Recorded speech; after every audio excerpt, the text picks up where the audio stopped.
Assalamualaikum warahmatullahi wabarakatuh.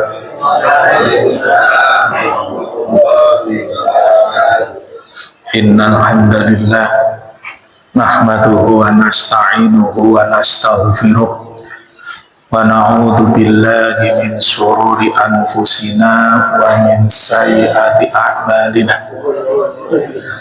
May yahdihillahu fala mudilla lahu wa may yudlil fala hadiyalah. Wa asyhadu an la ilaha illallah wahdahu la syarika lah wa asyhadu anna Muhammadan abduhu wa rasuluh. Allahumma shalli wa sallim ala nabiyyina Muhammad sallallahu alaihi wasallam. Ya ayyuhalladzina amanu taqullaha haqqa tuqatih wa la tamutunna illa wa antum muslimun. Amma ba'du. Alhamdulillah, puji syukur kehadirat Allah Subhanahu wa taala. Malam hari ini Allah Subhanahu wa taala berkehendak kita bisa hadir bersama-sama di kajian malam di Masjid Al-Kautsar. Alhamdulillah, Allah berikan kemudahan, Allah berikan karunia-Nya kepada kita bisa datang hadir di masjid ini. Dan pada kesempatan malam hari ini, mari kita sama-sama untuk selalu berupaya semaksimal mungkin untuk naik kelas, untuk lebih baik dibandingkan hari kita yang sebelumnya. Dengan kita ngaji, dengan kita belajar, mari kita sama-sama berusaha apabila memang ada kekurangan dalam ibadah kita, mari kita perbaiki. Ada kekurangan dalam perilaku kita, dalam akhlak kita, mari kita perbaiki. Sehingga dengan bertambahnya waktu, dengan bertambahnya usia kita, tanpa kita sadari derajat kita di sisi Allah Subhanahu wa taala semakin meningkat. Ya. Nah, pada malam hari ini saya akan melanjutkan sedikit ya pembahasan kita di pertemuan yang lalu. Ya. Saya coba murojaah sedikit ya. Jadi di pertemuan yang lalu kita sudah membahas terkait dengan syirik kecil ya. Yang terakhir yaitu terkait dengan mengharapkan dunia dengan amal soleh. Jadi tidak boleh kita itu mengharapkan apa yang ada di dunia ini kalau kita berniat melakukan ibadah. Ya. Jadi kalau kita niatnya ibadah, berarti jangan berharap urusan dunia. Nah, kemarin kita sudah bahas ya bahwa Allah Subhanahu wa taala menyampaikan di dalam Quran surat Hud ayat 15 sampai 16 ya, bahwa Allah Subhanahu wa taala mengingatkan kita bahwa barang siapa mengendaki kehidupan dunia dan perhiasannya. Jadi apa yang ada di dunia ini, kalau kita mengendaki itu, manusia mengendaki itu, Allah menyampaikan, niscaya kami berikan kepada mereka balasan amal-amal mereka di dunia dengan sempurna. Jadi kalau orang ibadah mengharapkan dunia, dikasih apa tidak? Dikasih. Allah janji dikasih. Jadi kalau kita ibadah, pengen dunia, dikasih. Allah mengatakan di sini, menyampaikan di sini, akan dibalas dengan sempurna. Sementara di dunia itu tidak akan dirugikan. Jadi Allah tidak akan merugikan orang itu. Kalau memang berharap urusan dunia, ya ibadah, pengen dapat dunia dikasih. Ya. Makanya kalau ada orang yang mengamalkan amalan akhirat terus pengen dunia, kok dikasih, jangan heran. Justru itu malah yang memang dijanjikan Allah itu. Tapi ingat ayat berikutnya, mereka itulah orang-orang yang tidak memperoleh sesuatu di akhirat selain neraka. Jadi nanti mereka di akhirat tidak akan mendapatkan pahala, tidak akan mendapatkan balasan berupa surga, tidak. Nah, jadi ini sebuah larangan, ya, sebuah larangan yang patut kita pahami bersama, ya. Nah, kemarin kita sudah bahas, ya, kemarin kan saya tanya contoh amalan apa yang kira-kira sering dilakukan, terus kemudian pengen dapat balasan dunia. Ada yang kemarin mencontohkan baca sholawat, gitu kan, yang kaya, gitu, ada baca surat apa? Biasanya yang dibaca biar kaya katanya apa? Surat Al-Waqiah. Ada yang baca ini sekian kali, baca ini sekian kali. Ini Allah melarang seperti itu. Ya, melarang. Kalau Anda niat cari dunia, belajar yang benar, kerja semangat, gaji gede, jabatan tinggi, nggak apa-apa, boleh, silakan. Tapi jangan menggunakan amal akhirat untuk mendapatkan dunia. Nah, kemarin saya sudah contohkan. Jadi misalnya kita malam ini tidur, terus kemudian nanti malam bangun, sholat tahajud, ya. Habis sholat terus berdoa, minta kepada Allah, ya, minta dimudahkan urusannya di dunia. Boleh atau tidak? Boleh, nggak apa-apa. Nah, yang nggak boleh itu mau sholat niat, saya dengan sholat ini saya pengen, dengan sholat ini saya akan begini. Ada kan ada orang yang mau ujian, wah saya mau ujian besok puasa lah, biar ujiannya lulus. Nah, itu nggak boleh, tidak boleh, karena niat puasanya untuk mendapatkan dunia. Ya, nah sekarang saya ingin menjelaskan lagi sedikit beberapa hal amalan yang sebetulnya kelihatan amalan dunia, tapi sebetulnya bisa mendapatkan pahala. Ya. Nah, kemarin kan saya sudah sempat sampaikan, ya. Jadi ketika amalan dunia itu sebetulnya hukumnya adalah mubah, tapi ketika ada perintah kita jalankan, maka itu jadi amalan akhirat yang dapat pahala. Contoh, ini bapak-bapak semuanya dapat minum, ya, dapat minum. Sebenarnya minum itu urusan dunia. Ya, minum itu urusan dunia. Tapi ketika orang akan minum, kemudian dia ingat hadis Nabi, Nabi menyatakan ketika seseorang akan minum, Nabi perintahkan untuk menggunakan tangan kanan. Jangan menggunakan tangan kiri, karena itu perbuatan setan. Nah, terus kemudian ketika minum, Nabi perintahkan untuk membaca Bismillah.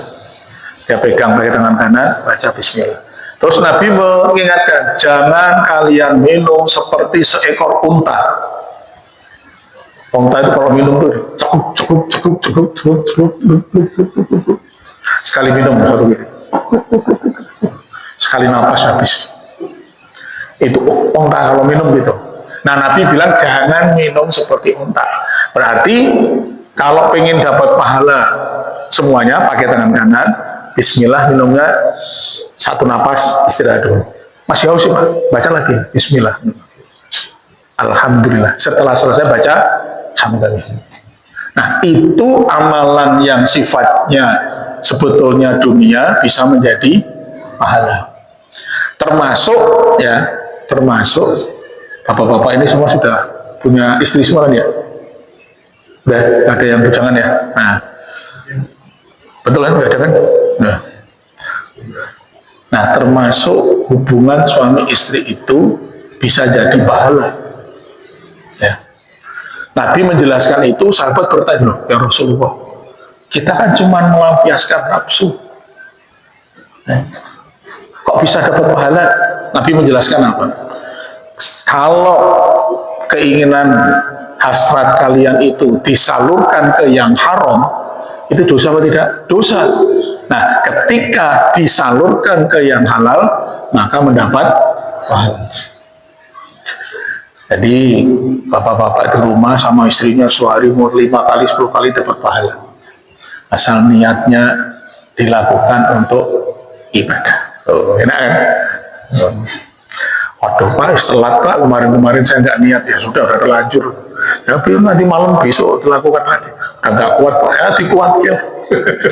Dikuatkan.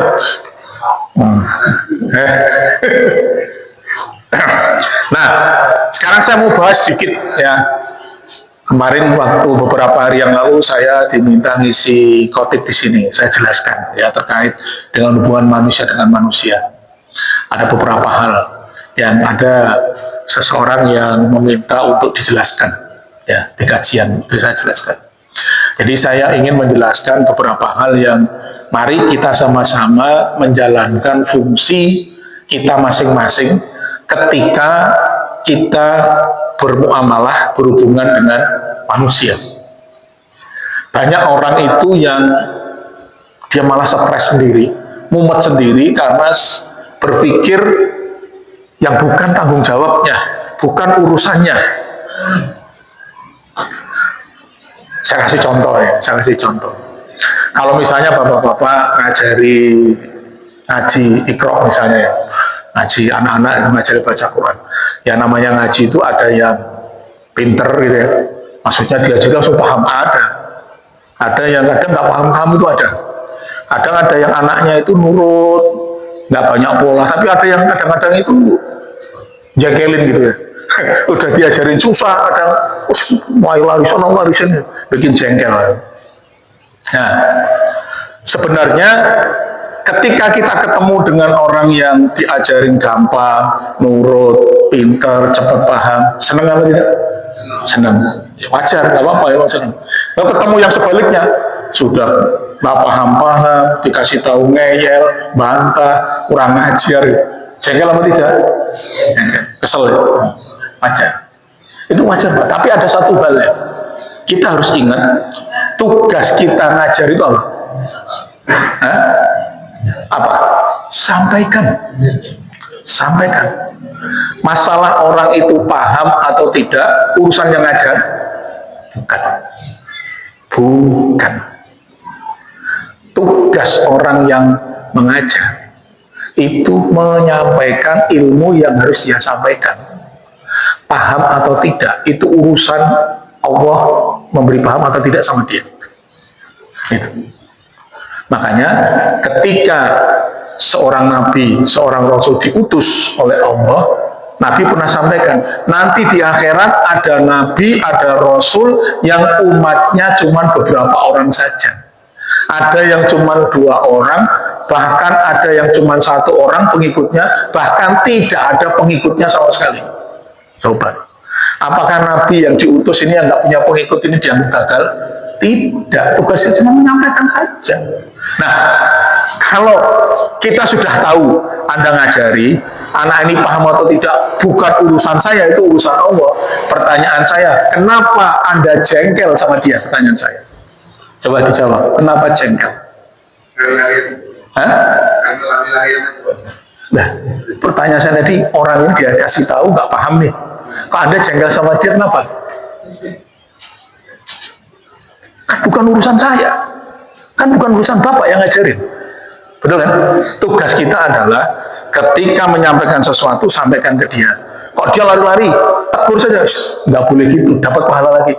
Dia kok nggak paham, sabar saja. Karena kalau kita diberikan nikmat, bersyukur dapat pahala, pengennya ini anak ini paham tapi kok nggak paham, sabar, dapat pahala lagi, sudah.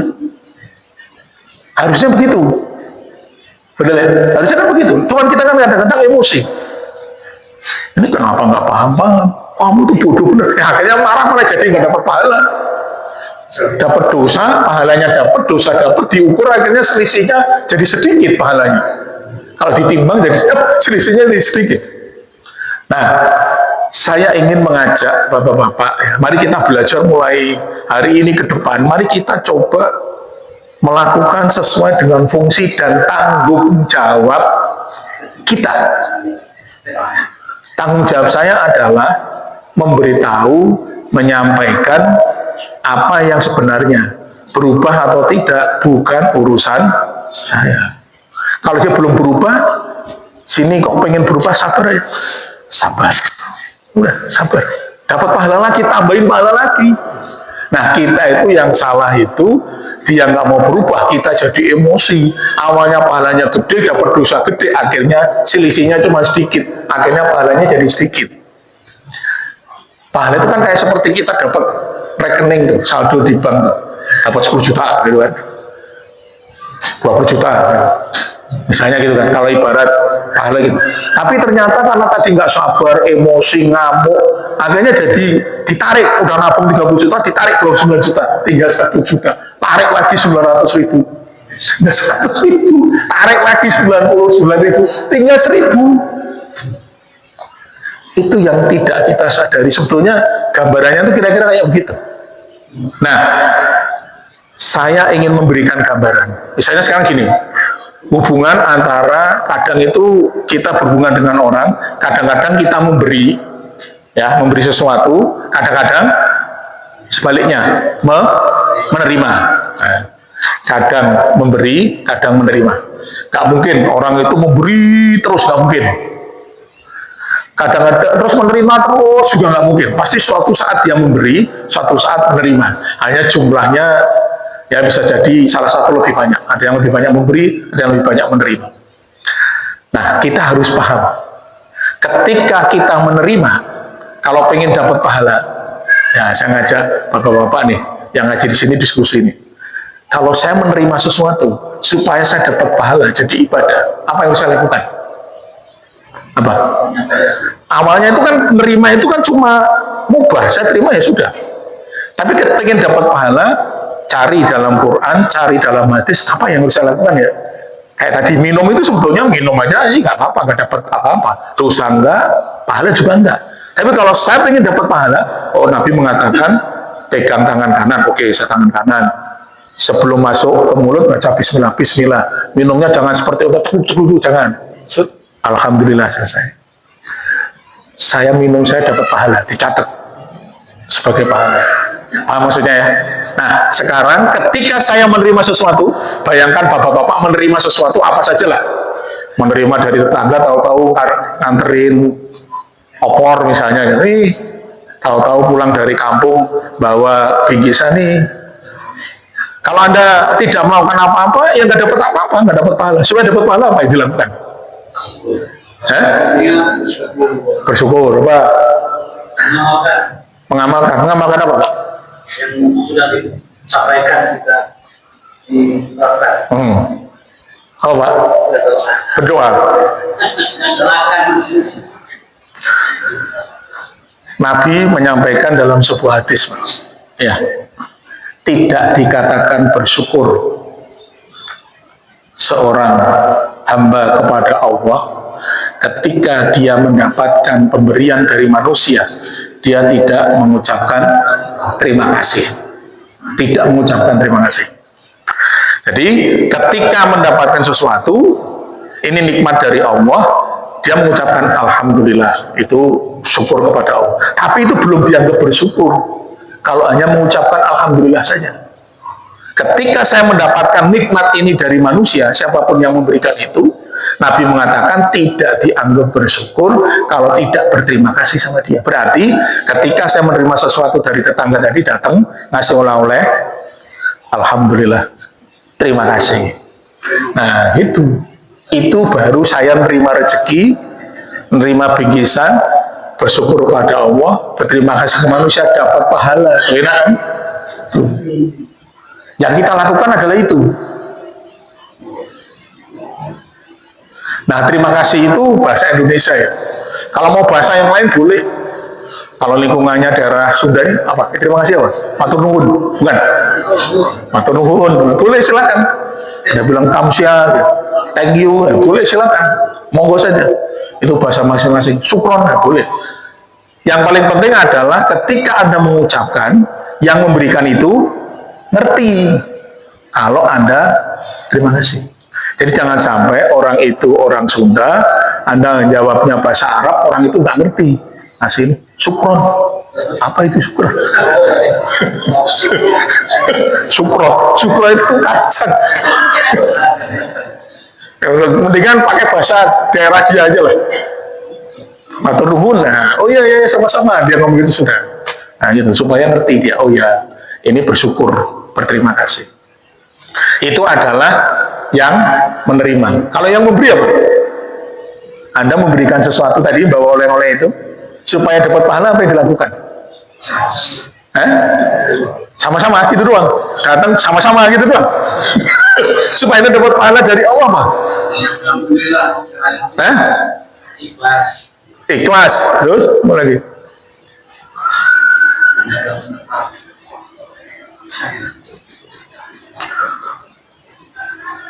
Ketika kita itu memberikan sesuatu kepada seseorang, ya siapapun orang itu, Allah Subhanahu wa taala menyampaikan di dalam Quran surat Al-Insan ayat 9, innama nut'imukum liwajhillahi la nuridu minkum jazaa'aw wala syukura.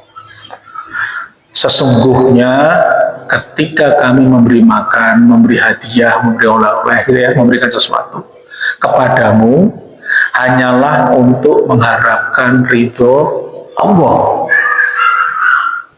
Kami tidak menghendaki balasan apapun dari kamu dan tidak pula terima kasih. Jadi kalau kita memberikan sesuatu, niatnya ikhlas karena Allah, cari ridho Allah. Ketika memberikan, jangan berharap bahwa sesuatu ada piringnya terus ngomong nanti piringnya balikin diisi ya. Nah, itu kan, itu namanya berharap. Nggak boleh begitu, nggak boleh. Diam saja, jangan diniati dari rumah. Biar nanti dibalas, saya kasih tempat biar tempatnya dibalikin ada isinya. Nah itu nggak boleh. Ini perintah Allah, nggak boleh. Jadi niati ridho Allah, kasih udah, jangan berharap dia balas, tidak usah. Nah terus orang itu tidak berterima kasih, ternyata diam saja. Bagaimana? Kok kita tersinggung? Ya, dikasih kok nggak terima kasih, salah. Tadi di sini Allah mengatakan tidak pula mengharapkan ucapan terima kasih. Jadi dia mau terima kasih, mau tidak, urusan dia dengan, bukan urusan saya. Urusan saya itu, saya nyari ridho Allah, saya ngasih pengen nanti dapat pahala dari Allah, tidak pengen balasan dari kamu, ucapan terima kasih pun tidak. Sudah. Jadi kalau orang niatnya begitu, dia mau terima kasih, mau tidak, tersinggung atau tidak? Tidak.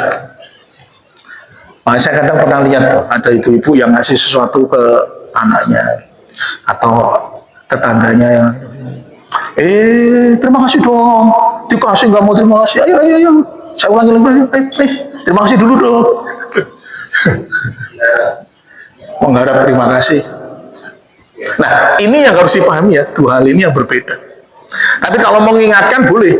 Nah Pak, dia kan nggak tahu, saya kasih tahu, boleh. Kalau anak masih kecil belum tahu, dikasih tahu boleh. Kalau mendapatkan sesuatu, ucapkan terima kasih.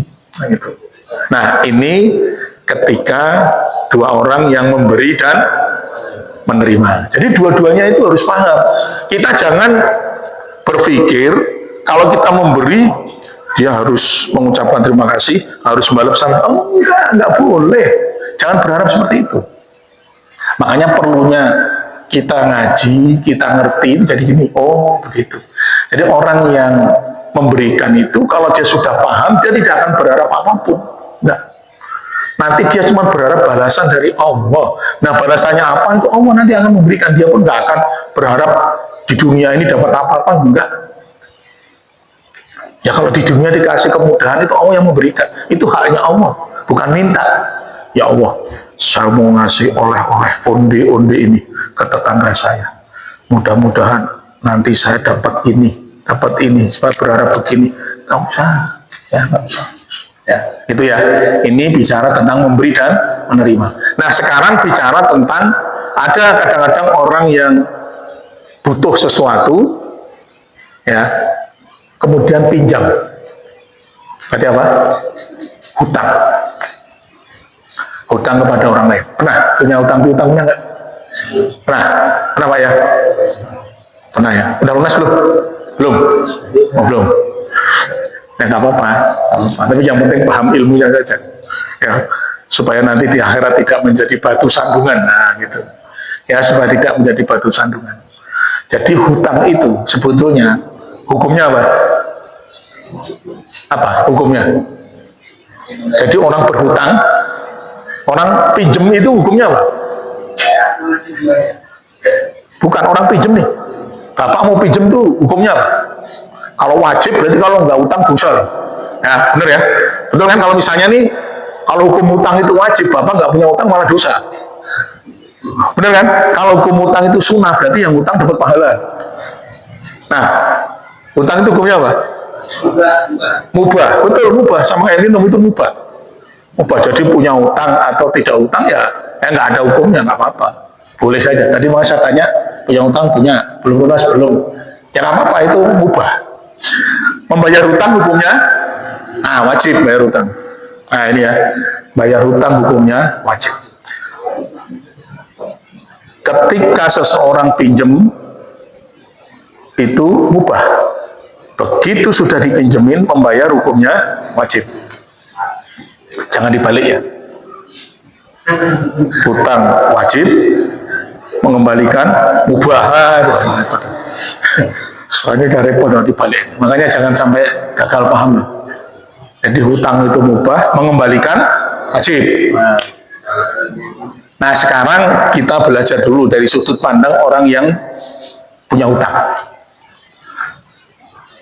Kalau kita itu mau berhutang, ya, memang agak beda ya. Zaman dulu Nabi pun pernah punya hutang, ya, Nabi pernah punya hutang.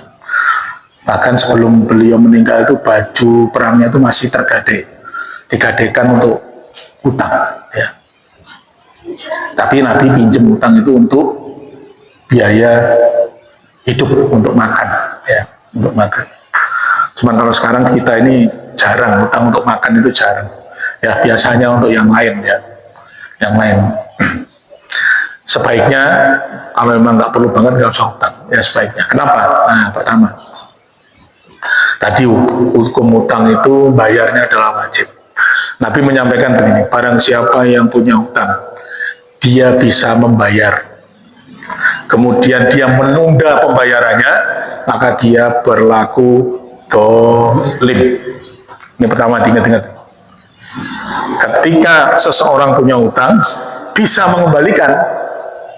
Ya, waktu kemarin nggak punya uang nih, pinjem. Begitu habis pinjem, bulan depan ternyata punya rezeki nih, bisa mengembalikan, bisa bayar. Kok tidak dibayar? Orang itu dolim. Satu nih. Ini diingat-ingat bagi yang posisi yang punya utang nih, ya, punya utang. Yang kedua, Nabi pernah menyampaikan dalam hadis, seorang yang mati syahid. Nah, mati syahid itu semua dosanya tidak dihisab oleh Allah Subhanahu wa taala. Jadi orang yang Islam, dia ikut berjihad di jalan Allah, ikut perang, ya. Terus ternyata dalam peperangan itu meninggal, itu syahid namanya kan. Nah, mungkin dia punya dosa, ya. Dosa itu dianggap selesai oleh Allah, tidak akan ditanya dosanya. Tapi Nabi menyebutkan kecuali hutang. Orang yang mati syahid itu masuk surga tanpa hisab, tapi dia tidak akan masuk surga ketika dia punya hutang dan dia belum bayar hutangnya. Bahkan ketika dia dihidupkan kembali, kemudian mati syahid lagi, hutangnya belum lunas, tetap tidak akan masuk surga. Dihidupkan lagi, mati syahid lagi, hutangnya belum lunas, tetap tidak masuk surga sebelum beres urusan hutangnya. Nah ini bagi yang punya hutang, posisinya melihatnya begitu, ya, melihatnya begitu. Yang dikhawatirkan apa? Anda punya hutang belum lunas, terus nah itu, ini tadi mati, ngomongnya mati, iya benar mati. Mati. Makanya begitu punya harus bayar. Ini posisi yang punya hutang. Sekarang posisi yang memberikan hutang. Pernah memberikan hutang? Pernah belum? Belum. Minjemin lah. Ya mau 1.000, mau 2.000, 30.000. Kadang-kadang orang itu menganggap remeh, sepele ya. Di jalan pergi bareng, ada yang kurang, nggak punya uang 3.000, kurang membayar ini, mau ke toilet misalnya bayar, ada acara bareng, pinjemin dulu deh, pinjemin. Begitu Anda ngomong pinjemin, itu hutang. Dan ingat, cuma 2.000 ini, jangan bilang cuma 2.000, di akhirat Anda nggak akan masuk surga sebelum lunas. Jangan dianggap sepele, ya, jangan dianggap sepele. Mendingan Anda minta saja, minta bayarin. Oh, saya ngomong bayarin mana mau Pak, kan dia nggak mau nanti. Dan lebih baik ngomong begitu. Kalau Anda ngomong utang ya harus dibayar gitu, ya. Nah, itu bagi yang berhutang. Kemudian bagi yang memberikan hutang, kalau Anda ingin dapat pahala, itu Allah di Quran menyampaikan, ya. Jadi kalau memberikan hutang itu niatnya adalah apa? Menolong, bukan mencari untung ya. Kalau mencari untung, Anda boleh cari untung kalau dagang, jual beli boleh cari untung. Saya punya barang ini harganya 10.000, saya jual 15.000, boleh. Tapi kalau orang butuh saya kasih utang 10.000, nggak boleh mengembalikan 11.000. Itu namanya riba, nggak boleh. Ya 10.000 ya balikinnya 10.000. Ya nanti kalau ada waktu lain nanti saya akan jelaskan lebih detail. Nah kembali ke sini. Allah Subhanahu wa taala menyampaikan di dalam Al-Qur'an surat Al-Baqarah ayat 280. Wa in kana du usratin fadiratun ila maisarah wa anta saddaqu khairul lakum in kuntum ta'lamun. Dan jika orang yang berhutang itu dalam kesulitan, dalam kesukaran, jadi kalau ada orang yang berhutang sama kita, terus kemudian orang itu kesulitan bayar, kesukaran, kan bisa jadi ya, dia janji nanti bulan depan saya bayar, ternyata kok nggak bayar gitu. Perintahnya Allah apa? Maka berilah tangguh, beri tangguh tau? Dikasih tempo, kasih waktu, sampai dia berkelapangan. Silakan. Waduh saya belum bisa, ya udah nggak apa-apa. 2 bulan lagi, ya silakan. Dan ketika kita menyampaikan, memberikan pelonggaran itu, hari itu dihitung sampai dia membayar, dihitung sedekah sebesar hutang yang dipinjam orang itu. Luar biasa. Palanya gede atau kecil? Gede. Palanya gede. Nah, kemudian Allah menyampaikan dan menyedekahkannya sebagian atau semuanya. Sebagian itu dia utang 2 juta, ya udah bayar 100.000 aja. Wah, gitu. Itu namanya menyedekahkan sebagian. Itu sebagian besar itu. Sebagian besar. Atau menyedekahkan semuanya, udah nggak usah dibayar, nggak apa-apa. Nah, itu lebih baik. Tuh Allah menyampaikan, lebih baik bagimu jika kamu mengetahui. Nah makanya sampai Allah memberikan kalimat begini, jika kamu mengetahui, itu berarti semua orang gak ada yang tahu bahwa memberikan hutang terus mengikhlaskan gak usah dibayar itu baik banget. Gak ada yang tahu manusia itu, dan sedikit sekali orang yang mengamalkannya. Biasanya kalau kita mengutangi orang berat ya? Betul? Berat. Beberapa waktu yang lalu saya pernah jalan pagi-pagi pas liburan, jalan pas hari libur gitu ya, jalan kaki, bukan hari ini, biasanya beberapa hari yang lalu. Nah saya jalan kaki, ada yang warung gitu, kemudian ada warung pas pagi itu tutup, saya jalan kakinya kan pagi, ada tulisannya mohon maaf tidak terima hutang, gitu. Ada tulisannya, warung itu warung kaca itu ya, warung stainless, ada kacanya, ada tulisannya stiker mohon maaf tidak terima hutang. Satu dia tulis itu, saya males menagih, itu tulisannya. Yang kedua, banyak drama, itu tulisannya. Waduh.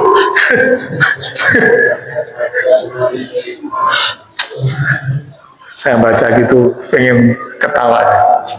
Karena ternyata memang banyak yang berkeluh kesah gitu. Kalau di sini sih nggak ada. Tetangga saya berkeluh kesah. Saya tuh kalau ngutangi Pak, mau nagih itu, waduh, kok malah galakan yang utang. Padahal itu duit saya.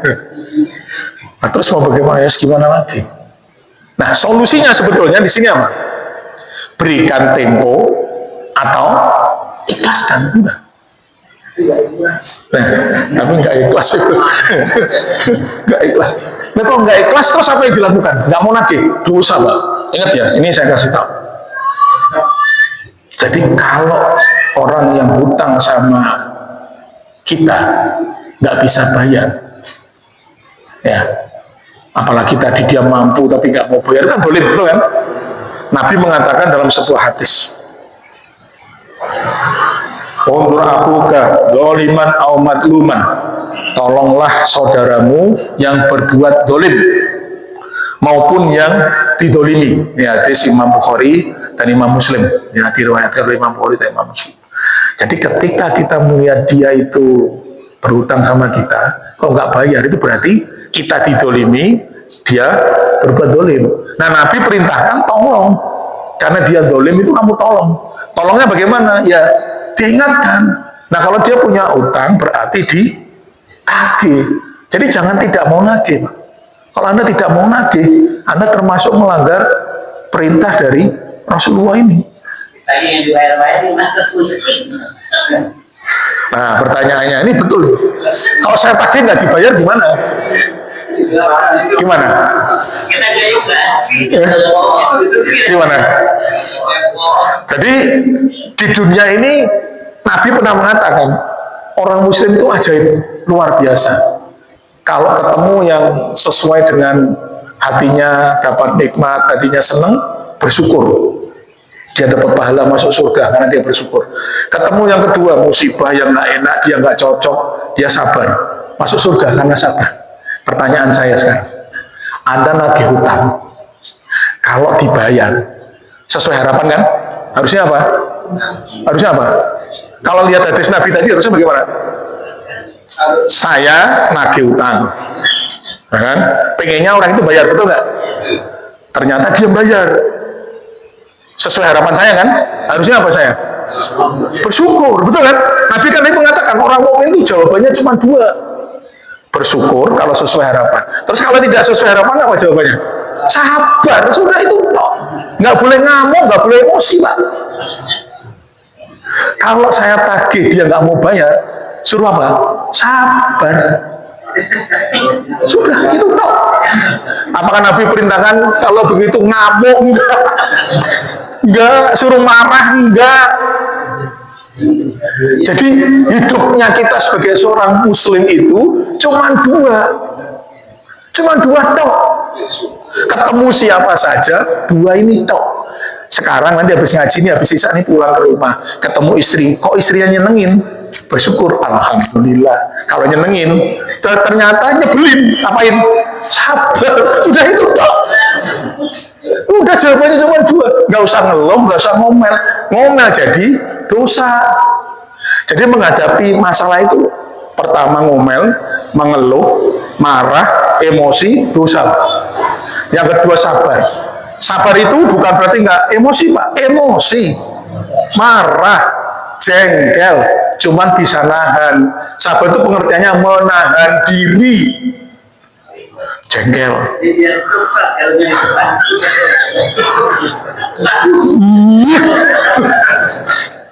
Nah, kalau pengen naik kelas lagi, ini mau naik kelas lagi, di atas sabar itu ada apa? Namanya apa?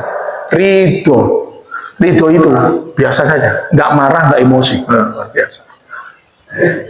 Saya nggak bisa emosi, ya sabar. Sudah. Tapi Nabi perintahkan itu nggak ridho, itu nggak Pak. Ridho itu kelas yang lebih tinggi. Sabar saja. Lebih tinggi dari ridho adalah apa? Bersyukur Pak. Anda datang nagih utang, dia nggak mau bayar. Alhamdulillah. Anda bersyukur, itu pahalanya luar biasa, tapi orang nggak ada yang bisa, nggak ada yang bisa, nggak ada yang bisa. Nabi cuma perintahkan sabar, emosi tahan, Jangan sampai dikeluarkan, jangan sampai ini pulang ke rumah, memang sama orangnya nggak marah. Sampai ke rumah istrinya dimarahin, anaknya diomelin, anaknya takut dikebak, ada kucing lewat tendang, emosi ditendang, ya nggak bisa begitu. Nah, jadi ilmu Islam itu cuma dua, syukur, sabar, sudah itu. Silakan, Bapak pengen disebut syukur, sakirin namanya orang yang bersyukur. Teman saya ada namanya sakirin, orang yang bersyukur, atau sobirin, orang yang sabar. Sobirin.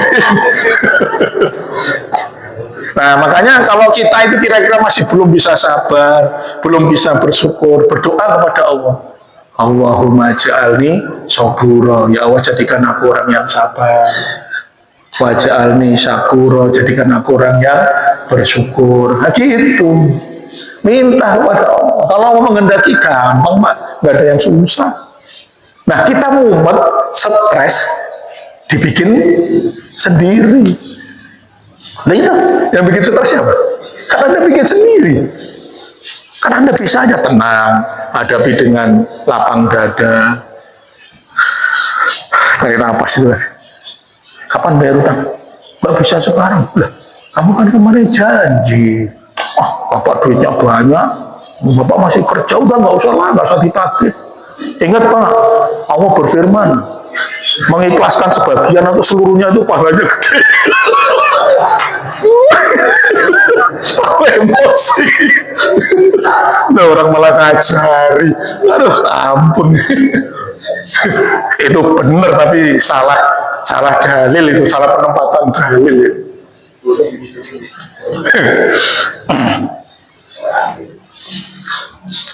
Jadi ketika kita dalam posisi seperti tadi, maka kalau pengen dapat pahala ya sudah sabar. Aduh saya ini Pak, nggak sanggup lah emosi terus. Ya sudah, berarti apa? Ikhlaskan. Nggak ikhlas ya. Udah kan katakan gitu kan, nggak ikhlas. Berarti caranya bagaimana? Caranya gimana? Dari awal nggak usah kasih utang, sudah. Nggak usah kasih, sudah. Kalau saya nggak bisa tahan emosi, kalaupun hilang saya juga nggak ikhlas. Yang penting nggak usah ngeluarin. Ya kalau misalnya dia datang minta, kita punya duit bilang nggak ada, boleh apa nggak? Saya nanya nih ke Bapak, nih saya ada yang ngomong gini kan, saya nanya, boleh nggak? Hah? Boleh juga. Boleh. Karena ada keperluan lain. Punya duit, saya bilang nggak ada duitnya, boleh nggak? Bohong Pak, bohong, Anda dusta. Dosa apa dapat pahala? Dosa Pak, dosa Pak. Saya punya duit, ada orang datang, saya mau pinjem Pak, saya nggak punya duit, dosa Pak, punya kok. Kalau mau nolak jangan begitu. Caranya gimana? Bilang aja Pak, saya sih duit punya, tapi duit itu mau saya pakai untuk yang lain. Saya tabung sengaja untuk saya pakai yang lain. Jadi mohon maaf saya nggak bisa pinjamnya. Sudah selesai. Loh kok gitu Pak, tolong bantu Pak. Saya nggak mau bantu kamu, berarti itu aja. Saya nggak bisa bantu kamu. Nah, ngomong aja kan. Kenapa Pak kok nggak bisa? Karena kalau saya ngasih kamu, nanti kamu nggak bayar, repot saya. Saya nggak ikhlas masalahnya. Ngomong gitu aja. Kan nggak dosa ngomong apa adanya. Lu nggak berani. Ya, salah sendiri kamu nggak berani. Saya nanya, ini duitnya siapa? Duitnya Anda, betul kan? Anda nggak kasih kan nggak apa-apa. Betul nggak? Kenapa nggak berani? Nangis. Anda ikut nangis Pak.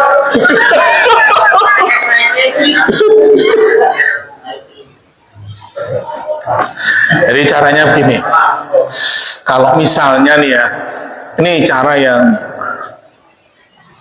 coba kita praktekkan. Misalnya dia pinjem butuh banget, saya pinjem 2 juta loh.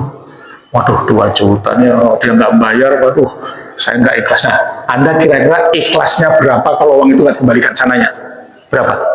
200, 10.000, ya udah ngomong aja, Pak, ya ini saya sih kalau bantu sebesar itu susah Pak. Ya udahlah Pak, mohon maaf ya, ini saya sanggupnya cuman ya udah saya ikhlas Pak, udah itu aja. Itu caranya Pak. Ya, kalau 10.000 bakal ribut. 100 enggak? Ya udah 100 kira-kira iman-iman enggak? Kalau hilang enggak dibayarin. Ya kalau Anda masih iman-iman terus sanggup ikhlasnya piro. Ingat ya, tadi itu Allah menyampaikan dalam Quran apa tadi? Ketika orang berhutang, Anda ikhlaskan semuanya, itu lebih baik. Loh, betul ya?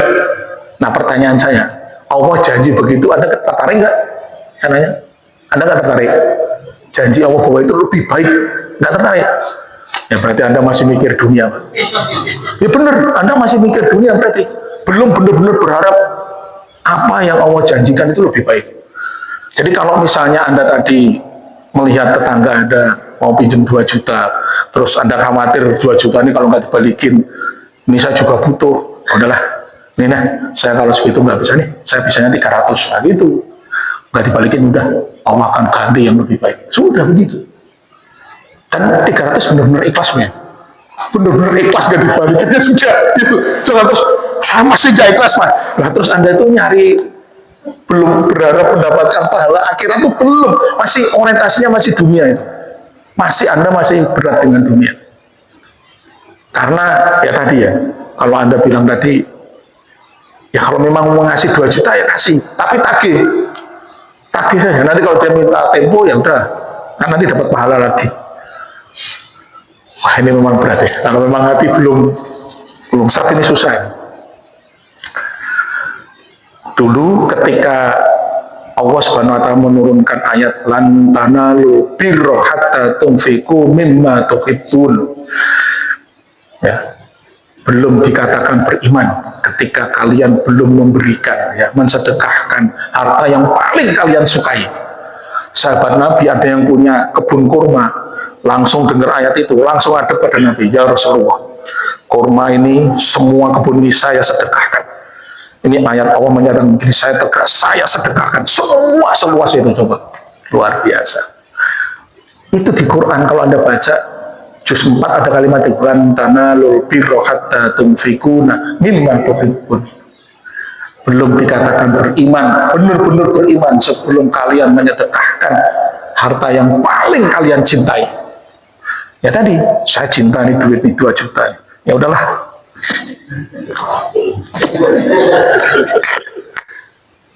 Ya tadi sahabat Nabi itu kurma loh. Kebun kurma seluas itu berapa hektar? Ya kita cuma 200.000 lah, nggak apa-apa lah.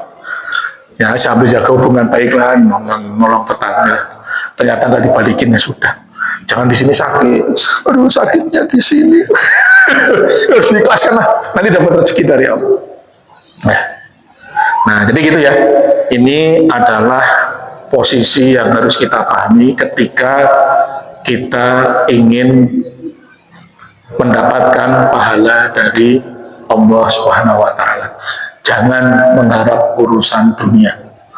Ya, kita masih banyak ternyata masih berpikir orientasinya itu dunia. Ya. Kalau kita mau lihat kayak tadi itu berarti kita masih banyak hati kita itu condong ke dunia. Ke akhiratnya masih belum, 50-50 pun masih belum. 50-50 itu 50-50. Ini belum, masih berat dunia. Kalau orang yang sudah benar-benar lebih condong ke akhirat itu, tingkat keikhlasannya akan lebih tinggi, sabarnya akan lebih tinggi, gak gampang ngamuan, gak gampang emosi, mudah memaafkan, mudah berkasih sayang. Ketika dijanjikan sesuatu pahala dari Allah, dia senang. Nah itu yang saya sampaikan. Nah terakhir dari saya, ini belum bisa ya, bentar lagi ya. Jadi kita ini kan kemarin membahas dosa terkait syirik kecil. Nah syirik kecil ini seperti semut hitam di waktu malam di atas batu hitam, kan nggak kelihatan, betul ya? Nah supaya terhindar dari ini, Nabi mengajarkan sebuah doa. Ya, doanya dihafalkan, Pak. Udah hafal belum? Atau belum pernah dengar? Allahumma inni a'udzubika an usyrika bika wa ana a'lamu wastaghfiruka lima la a'lam. Jadi banyak baca doa ini. Apa belum? Belum? Oh, belum. Enggak. Cuma. Ya ya, gimana Pak? Begini, saya punya utang, nasabah supaya dia sistemnya membayar tadi. Ya. Kalau itu nggak ada, nanti ada yang bakal. Kenapa pemotong itu ya? Itu gimana? Karena yang punya ini pengen membayar. Ya. Jadi kalau kita mau bayar utang yang utang sama dia orangnya sudah nggak ada, ya harus kita lakukan apa? Cari Pak, cari. Lo cari betul, harus dicari. Nah sekarang kan zaman lebih enak kan, zaman sekarang kan modern. Cari di grup Facebook, grup WA, grup mana, siapa yang kenal sama ini ya cari. Ternyata tahu orangnya udah meninggal, cari ahli warisnya. Cari ahli warisnya. Ya itu konsekuensinya. Karena kalau tidak nanti di akhirat Bapak akan tetap dimintai tanggung jawab untuk membayar itu. Lebih baik Nabi sebutkan, lebih baik kalian bayar di dunia ini karena masih ada uang untuk bayar itu. Kalau di akhirat Anda nggak bisa bayar lagi. Cari sampai ketemu. Kalau sudah nyari nggak ketemu-ketemu, caranya bagaimana? Keluarkan hutang itu, sedekahkan, niatkan bahwa ini atas nama orang itu. Bismillah. Nah. Dan Anda harus ingat ya, ini jangan keliru ya. Kalau Anda utang 100.000, ini misal ya, utang 100.000 tahun 1990, Anda mau bayar sekarang, Anda jangan balikinnya 100.000, nggak bisa. Nggak bisa. Terus balikinnya berapa? Anda cek tahun 1990 harga emas 1 gramnya berapa? Kalau harga emas 1 gramnya adalah 100.000 misalnya ya, berarti sekarang harga emas 1 gramnya 2 juta, berarti Anda bayar sama dia 2 juta. Itu baru impas. Itu caranya. Ya kalau uang 100.000 dulu tahun 90 Anda kasihnya sekarang 100.000 apa? Ini dulu kan 100.000 diberikan emas dapat 1 gram. Ya sekarang emas 1 gram 2 juta. Ya kasih 2 juta. Itu caranya begitu Pak. Ini penjelasan para ulama ahli fikih begitu. Nah kalau ternyata tadi pertanyaan Bapak orangnya nggak ketemu, 2 juta itu Anda sodakokan, dalam hati niat saya ini sedekah pahalanya untuk si A tadi yang ngutangin saya itu. Kan tahu namanya kan, sebut aja namanya buat ini. Bismillah, udah selesai. Jadi gitu. Gimana? Nah, kalau disedekahkan tuh orangnya datang, ketemu, gimana? Nah, caranya begini, Mak, tanyain, ketemu kan, Mas. Sebenarnya juga saya punya utang 100.000 kan, 90. Nah, kemarin tuh saya udah sedekahkan atas nama kamu 2 juta. Gimana Mas, mau terima nggak? Kalau dia terima, selesai. Kalau enggak, Bapak bayar 2 juta ke dia, nanti sedekahnya buat Bapak itu yang itu kan. Jadi gitu. Gitu ya. Ya saya nggak punya duit, gimana 2 juta? Nasib. Ya, Anda masih utang lagi sama dia. Udah alamatnya mana? Nanti saya cari, saya bayar. Saya udah sedekah. Kalau dia bilang, bohong. Kamu sedekah, saksinya siapa? Ayo, siapa? Buktinya mana? Nah, kalau digituin susah kan?